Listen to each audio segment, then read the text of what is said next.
Okay, here we go again. Let me just take that ugly mug off the screen and put my ugly mug on the screen. Thanks for joining, ladies and gentlemen. Let me also change this. Good Lord, what is going on today? Student Body Right here. I'm your host, Ryan Neff, here on the Cole County Entertainment Network. All things college football all the time. This will be a short show. We are counting down the days to July when the coaches will have their media days for 2-3 weeks. Some big news, college football. It's reported by Adam Rittenberg. It's from yesterday, ESPN. The American Football Coaches Association is recommending changes to the college football calendar that would end the season by the second Monday in January, while also pushing for increased access to the college football playoff. Now, some of this stuff I wholeheartedly agree with. Some of this stuff I've been saying for the last couple of years, more than the last couple of years. So, here are the changes that they've proposed. Ending conference championship games, which I am wholeheartedly in agreement with. They don't mean anything anymore. Once upon a time, when the SEC kicked off the conference championship games, the model was back in 1992. It's 33 years later. It's time for a change. They don't mean anything anymore. Period. Get rid of them. Whoever the regular season champ is, there's your champion. Reducing open weeks in seasons from 2 to 1. Wholeheartedly agree. Preserving an exclusive window for the Army-Navy game in December, but allowing postseason games to be played on the same day, and reducing the minimum number of days between games to no fewer than 6, which I wholeheartedly agree with. So those are the proposed changes. Again, conference championship games, they don't mean dick anymore. They don't mean squat. What's next is, I believe in the next couple of years, you're going to see there are going to be no automatic qualifiers, period. You win your conference during the regular season, fantastic. Congratulations, whatever. With the committee, and I've said this for years, preseason rankings, get rid of the AP poll, get rid of the coaches poll. They don't mean jack shit because after the first 2 weeks, they change anyway. Get rid of them. And that's across the board in college athletics, amateur athletics. Just get rid of it. Get rid of it all. No more preseason rankings. You let the season play out. And let's say after the 9th week of the season or 8th week of the season, the College Football Playoff Committee comes out with their poll. Period. Reducing the open weeks in seasons from 2 to 1. Again, that's what it used to be. Preserving an exclusive window for the Army-Navy game in December, but allowing postseason games to be played on the same day. You can play the Army-Navy game at 12 o'clock, high noon, and then your first playoff game can be at 3:30, and your second playoff game can be at 7:30. And reducing the minimum number of days between games to no fewer than 6. Wholeheartedly agree. Let the kids rest, for Christ's sake. If you're the MAC, you got Maction. If you got Northern Illinois playing Western Michigan on a Saturday, and then turn around on Tuesday, and Northern Illinois has to play Central Michigan. Get rid of that shit. Period. In fact, I'm all for, from the Stone Ages, every college football game was played on Saturday. Period. No questions asked. Fridays were made for high school kids. Saturdays were made for the college kids. But the powers that be and the networks, XYZ. It's all about money. I am a college football connoisseur. I love watching college football, but I don't want to see fucking Western Michigan and Central Michigan on a Tuesday, and the game doesn't start till 8 o'clock. Nobody's going to watch. Period. The proposal came 2 weeks after the NCAA's Football Oversight Committee recommended that the regular season begin earlier on the Thursday of what is now known as Week 0. That was a dumbass idea. Starting with the 2027 season next year. Okay. The AFCA's plan comes in response to a longer college season with the 12-team college football playoff and the possibility of further playoff expansion, which they're going to do. It won't surprise me if they go to 16 teams. If they do 16 teams, that's where it should stop. The most recent college football playoff championship, obviously this year, took place on January 29th. The 2027 and 2028 title games are scheduled for January 25th and January 24th in respective years. The AFCA said in a statement, structuring the season in this way will better support student athletes by more closely matching the academic calendar and aligning with the single transfer portal window, which a lot of these athletes, they're not going to school for a fucking education. It also elevates the quality of play during the most meaningful stretch of the season by removing unnecessary breaks and preserving competitive rhythm.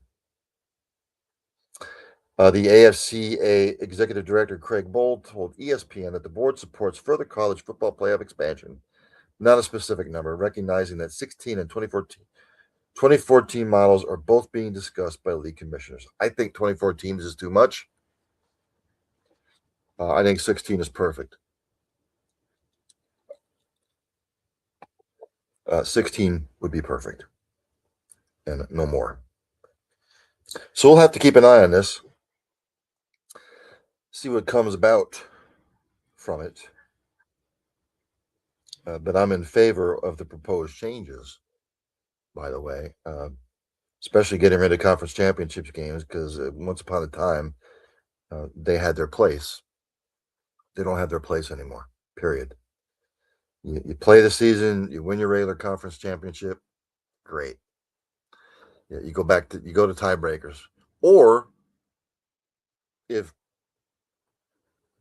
both teams finish 9-0 in conference, have a one-game playoff for to win. But again, just get rid of them. Period.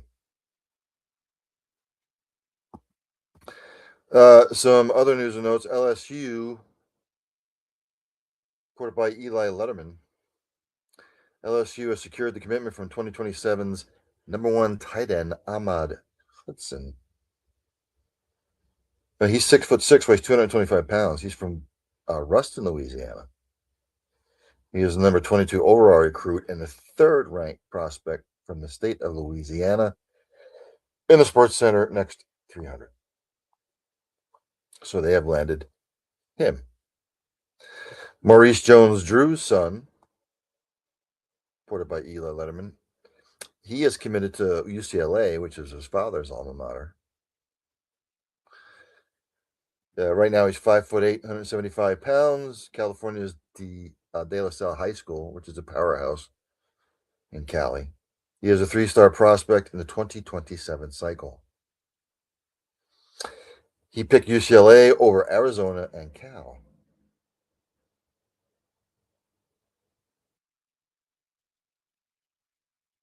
Yes. So there you have it.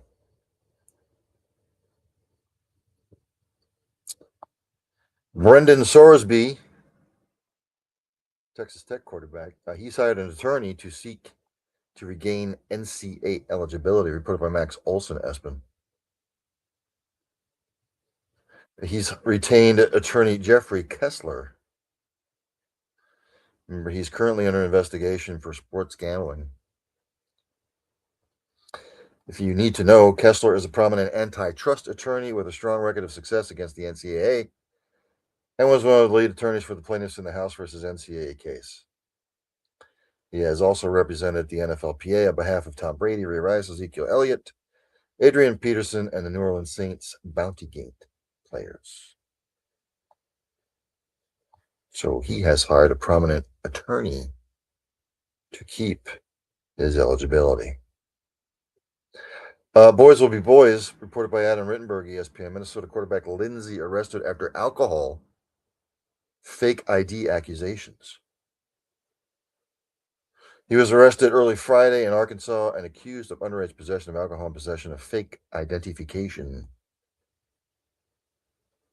According to a preliminary report from the Fayetteville Police Department, an officer was alerted by staff at the Yeehawg bar shortly after midnight about a possible fake identification document. Staff directed a police officer to Lindsey, who is 20 years old, who admitted to having the fake identification and to consuming alcohol before arriving at the bar. He was taken to the Washington County Detention Center. A copy of the fake ID was discovered in his wallet. Lindsey signed a form for a minor in possession of alcohol, attempted use of fraudulent or altered identification document. He was released about 7 hours later after posting a $470 bond, which is chump change to him. So boys will be boys. Some other recruiting news reported by Eli Letterman, ESPN. Noah Roberts, ESPN's number 4 running back in 2027. He has committed to Texas. He's from Chandler, Arizona, 5'11", 205 pounds. So they landed him.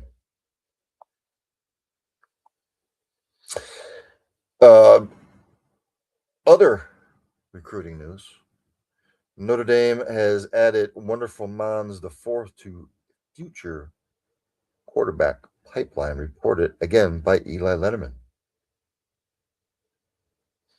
He's 6'2", 225 pounds right now, from Vero Beach, Florida. I used to live down in that area.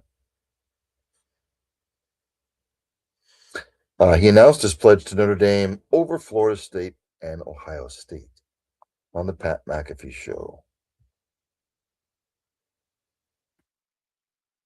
And in case you're wondering, reported by Adam Rittenberg, ESPN, the Big Ten has distributed $1.37 billion in revenue for the 2024-2025 fiscal year. It's an increase of $500 million over the previous year. The Big Ten's 55% increase was fueled in part by its first full year as an 18-member conference after the additions of Oregon and Washington. The league also gained more revenue through its success in the first 12-team college football playoff, won by Ohio State. So there you have it.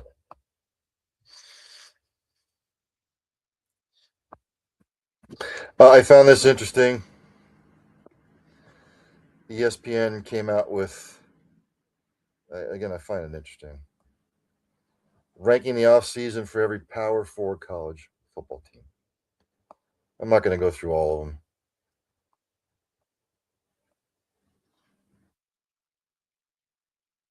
them. They've got NC State, the Wolfpack, at number 10.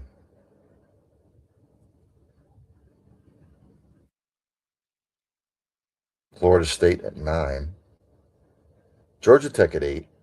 Pitt at 7. Virginia at 6. Oh, this is basically, they're going conference by conference here. I thought it was sort of a ranking. I'm not going to go through that stuff. That stuff makes my head hurt.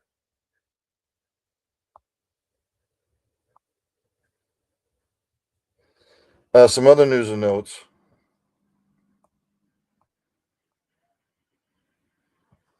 Reported by Pete Thamel a couple of days ago, UTEP quarterback E.J. Colson has won the job as the minor starting quarterback. He is a transfer from Incarnate Word. We threw for 2,142 yards, rushed for 287, and counted for 19 touchdowns. He completed almost 71% of his passes.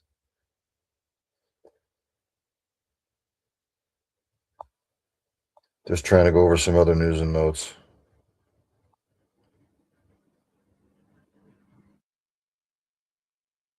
They're already starting to come out with some of their predictions.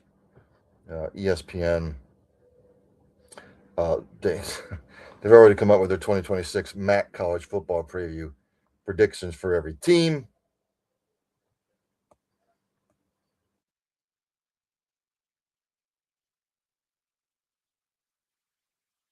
Just looking at it here.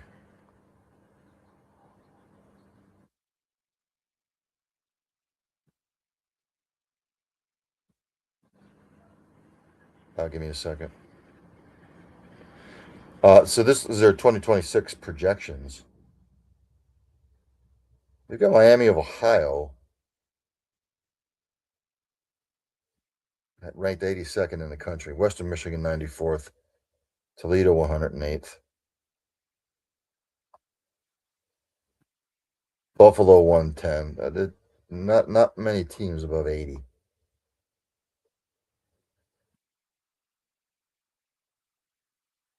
Um,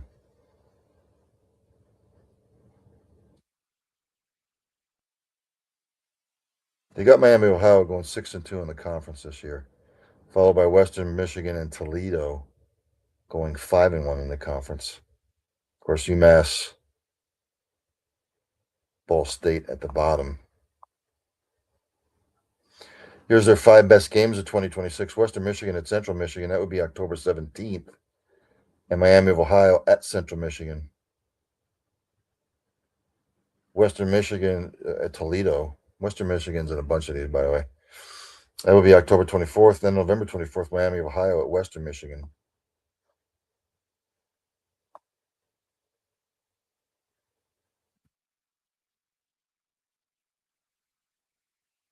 They are coming out with their MAC contenders: Miami, Ohio, Western Michigan, Toledo, and Buffalo. And of course, in a partridge in a pear tree. So again, some publications are going to come out with stuff like this. So I just found that interesting. I forget which team it is, and I had it written down, but I lost it. That they're changing their turf, much like Boise State did years and years and years ago. I can't remember what school it was though, but they're changing their field to a different color, school color, obviously.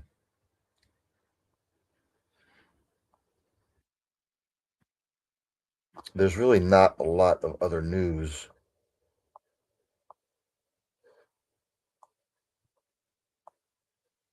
Um, Louisiana Tech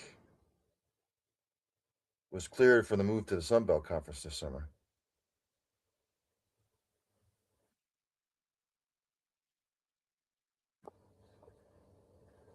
Reported by the Associated Press. They're right now in the Conference USA, but they're going to bolt the Conference USA, head back to the Sun Belt Conference.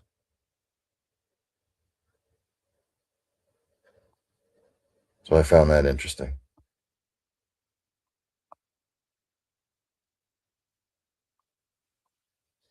As I'm going down some other news and notes.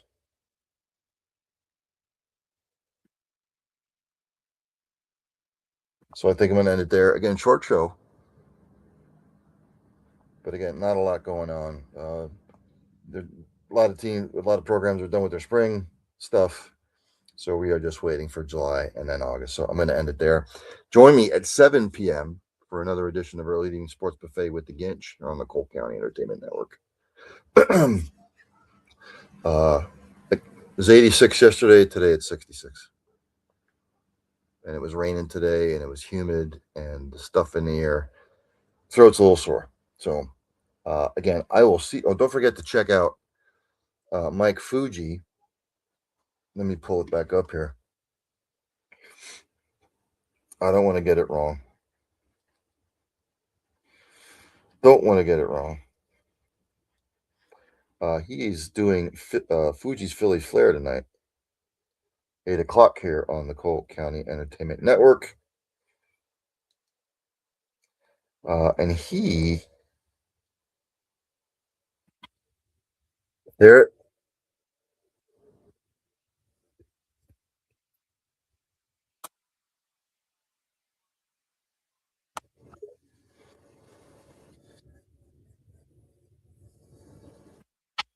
Mr. Monty, he will be on with Fuji. They'll get into some stuff. But again, 7 o'clock, top of the hour, join me here on the Cole County Entertainment Network for another edition of Early Evening Sports Buffet with the Ginch. I will catch you at 7 p.m.